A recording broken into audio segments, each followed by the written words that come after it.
Kontribusi sektor irigasi terhadap produksi padi relatif besar, yaitu kurang lebih 85% terhadap total produksi padi nasional.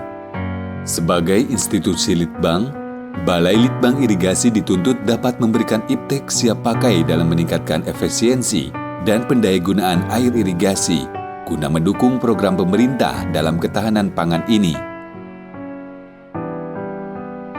Daerah irigasi Sampean Lama dan Banyu Putih merupakan daerah istimewa kewenangan pemerintah pusat, terletak di Kabupaten Situbondo, Provinsi Jawa Timur, dan berjarak sekitar 190 km di timur kota Surabaya.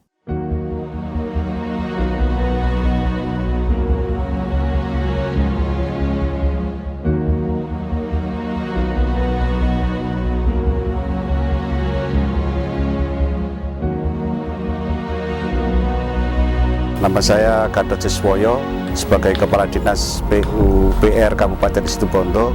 Hubungannya dengan pintu air yang dari fiber, tentunya daerah Situbondo mempunyai daerah irigasi yang mengandung belerang. Tentunya airnya sangat korosif. Dengan adanya pintu fiber, tentunya umur daripada pintu akan lebih panjang daripada dari besi. Yang kedua, kalau itu pintu dari fiber, tentunya dari vandalisme, tentunya kehilangan pintu yang diambil dari orang-orang yang tidak bertanggung jawab akan kemungkinannya akan kecil. Harapannya ke depan di daerah kami, di daerah irigasi Banyu Putih, tentunya akan kita gunakan pintu dari fiber. Guna operasi pembagian air irigasi, maka diperlukan bangunan pengatur debit. Pintu sorong adalah salah satu alat pengatur ketinggian muka air yang banyak digunakan pada bangunan bagi atau sadap. Biasanya ditempatkan pada bagian pengambilan dan bangunan, baik itu sekunder maupun tersier. Pintu ini sering digunakan karena kemudahan perencanaan dan pengoperasiannya. Pintu air berbahan baja memiliki kelebihan dalam kekuatan material. Namun demikian, penggunaan bahan baja ini terdapat beberapa permasalahan. Hilangnya pintu air merupakan kejadian yang sering ditemukan di banyak lokasi daerah irigasi di Indonesia. Jenis bahan ini rupanya menarik tindakan vandalisme. Nama saya Ahmad Fajar, Kepala OPTD PUPR Widya Sembagus, yang membawa 3 bidang, yaitu Bina Marga, Pengairan, Cipta Karya. Permasalahan yang ada terutama di titik pintu, karena pintu sangat bermasalah, terutama nantinya ada kropos akibat dari air belerang, karena di Banyu Putih, Asam Bagus itu airnya mengandung belerang. Pintu yang dulunya besi itu akhirnya berapa tahun bisa kropos. Mungkin dengan adanya pintu baru ini, yaitu yang disebut dengan fiber, baik sekali dengan adanya pintu tersebut. Harapan saya ke depan, dengan adanya pintu ini, mungkin di wilayah kami nantinya bisa diganti semua dengan pintu, yaitu fiber.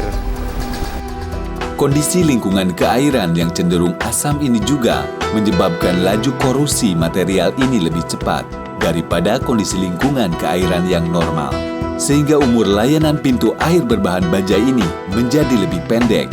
Bahan fiberglass telah diintroduksi sebagai bahan alternatif pintu air oleh Balai Litbang Irigasi, telah dikaji dan diuji cobakan di beberapa lokasi sejak tahun 2009. Pintu air berbahan GFRP atau Glass Fiber Reinforced Polymer merupakan alternatif teknologi yang dapat digunakan sebagai pengganti pintu air baja. Pintu air ini mempunyai kelebihan dibandingkan pintu air besi dalam hal berat, elastisitas, ketahanan terhadap korosi, dan relatif murah. Penggunaan karet untuk pintu air juga memiliki potensi kinerja yang baik, lebih murah, anti korosi, dan dapat menjadi alternatif cara menyerap produksi karet alam nasional. Pengujian telah dilakukan untuk sifat fisik material pintu karet dan pintu fiber. Pintu air sorong sesuai tipenya terdiri dari daun pintu, frame, bantalan, mekanis perangkat. Pintu air tersier dengan bentang kurang dari 50 cm Sesuai dengan skenario penelitian ini menggunakan bahan karet untuk daun pintunya dan frame berbahan fiberglass. Pintu tersier yang bentangnya lebih dari 50 cm menggunakan bahan fiberglass secara keseluruhan. Pintu sekunder dan primer didesain berbahan fiberglass dengan jumlah ulir menyesuaikan dengan dimensi pintu air. Pintu air dengan bentang 90 sampai dengan 100 cm pada penelitian ini menggunakan 1 ulir 1 stang drat, sedangkan lebar pintu lebih besar dari 2 meter menggunakan 2 ulir 2 stang drat. Pemasangan pintu karet dan fiber pada prinsipnya sama dengan pemasangan pintu air baja. Hal yang perlu diperhatikan dalam pemasangan pintu ini adalah harus memperhatikan pengangkuran dan proses pengangkatan material bukan logam.